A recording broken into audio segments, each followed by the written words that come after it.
How's it going, everybody? Welcome to 2 Minute Tuesday. For today's subject, we're going to be discussing power inverters.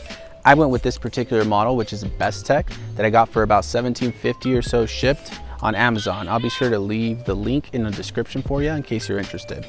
I needed something to charge my drone battery and my radio battery while on this road trip we recently went on. So I looked into these and I was a little skeptical, but it ended up working out really well. It charges at a pretty good rate.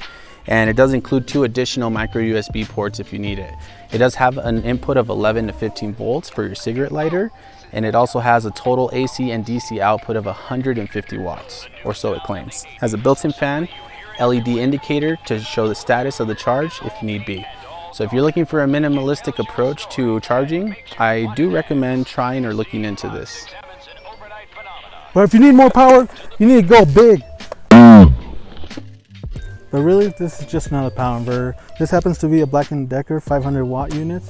It has 220 volt outlets as well as a USB charger. It produces only 100 watts if you hook it up to the cigarette lighter outlet. But if you need the full 500 watts, you do have to get out and hook it up to the battery with these gator clips. So honestly, it depends what you need. I've charged phones, laptop batteries, as well as drone batteries.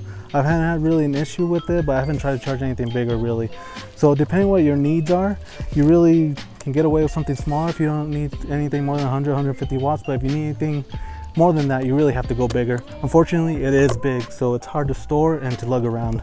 Mine costs around $30 used, but you can find them at Walmart or Home Depot for about $40 to $50.